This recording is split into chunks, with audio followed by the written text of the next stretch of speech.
selanjutnya terkait dengan tindak lanjut setelah terkait dengan sudah terdata, kemudian kita isolasi, ada 18 anak di ruangan di ruang Ustadz Abdul Somad.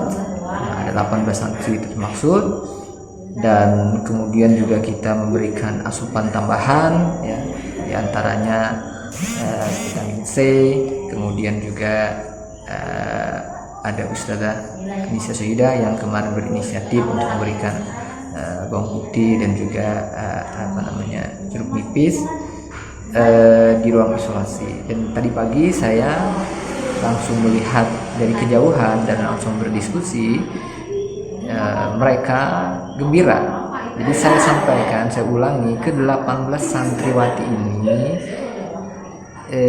sehat sekali ya, hanya terkendala penciuman lidi ya. Dan kita berharap nanti ke 18 ini hasilnya negatif semua. Kita tetap berdoa. Saya sudah mengarahkan di awal di masjid untuk seluruh santriwati mendoakan agar 18, dan saya ulangi lagi, kondisi mereka sehat. Kecuali Anika Delta kemarin, karena anak ini sudah ada pembawaan asma, dan kemarin sudah dijemput orang tua saat dibawa swab ya. Dan anak ini memang sebelumnya sudah pernah memang punya penyakit bawaan, dan sudah dijemput orang tuanya saat swab hari Senin kemarin. Nah, jadi kita lakukan isolasi dan kemudian swab ya, itu sudah. Nah, swab ini pun kemarin terkendala. Jadi kalau ada orang tua walisan yang menyarankan guru-guru di swab ya, saya kemarin kembali dari Mesir itu sudah melakukan 3 kali swab saat keberangkatan, swab saat kepulangan, dan saya juga melakukan isolasi mandiri di Jakarta selama 5 hari 6 malam.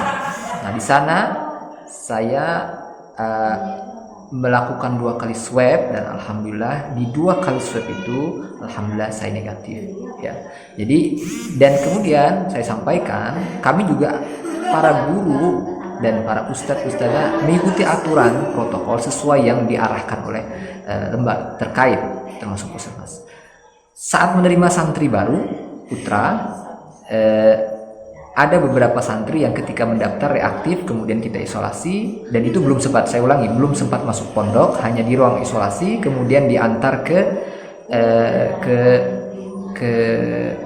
untuk melakukan swab.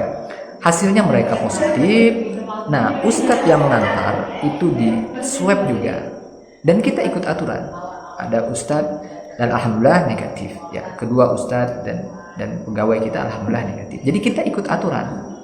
Dan terakhir ketika swab ini mereka tidak, dan kita tidak mengarahkan para pegawai kita untuk mengantar, tetapi kita meminta bantuan dari relawan yang mengantar anak-anak swab ini ya. Jadi mereka menggunakan APD lengkap.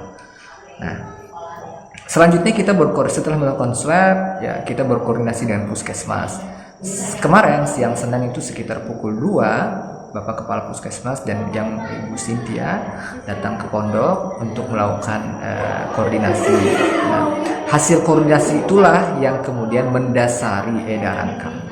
Jadi saya ulangi, hasil koordinasi dengan pihak Puskesmas itulah yang mendasari edaran kami ya. Pertama diantaranya adalah pengetatan protokol kesehatan. Ya, jadi kita ya namanya kita turun naik ya. Nah, insya Allah ya, hari ini sudah kita melakukan penyemprotan, kemudian juga nanti terkait dengan KBM kita juga, dan di masjid sampai sekarang kita salat masih berjarak sampai sekarang ya. Nah, kemudian penyemprotan, kemudian penguatan imun ya terkait vitamin C, dan juga tadi memberikan suplemen yang seperti yang diarahkan. Tetapi mohon maaf, tidak semua saran Bapak Ibu bisa kami lakukan karena keterbatasan. Tetapi insya Allah kami akan berikhtiar dan berdoa ya. Nah, terkait penguatan iman pun kita lakukan. Jadi setiap hari kita berdoa, pagi tadi, malam tadi juga ya, dan wirid, zikir yang kita berharap dengan ibadah yang kita lakukan, kita bertawassul semoga ke-18 santri dan seluruh santriwati Babu Salam, keluarga besar Babu Salam dilindungi oleh Allah Subhanahu wa taala. Terkait dengan kegiatan belajar mengajar, kemarin kita diskusikan ada beberapa pilihan. yaitu meliburkan pembelajaran. Nah, opsi ini tidak diambil karena apa? Ketika diliburkan, maka santri bahwa physical distancing mereka malah lebih dominan karena tidak terkontrol. Ya, ketika mereka diliburkan, apa yang mereka lakukan? Mereka akan tetap berbaur gitu. Nah, jadi yang kami lakukan adalah KBM dengan protokol. Ya, kami berikhtiar dan kita juga berniatkan pembelajaran ini sebagai bentuk ibadah, dan mudah-mudahan ibadah ini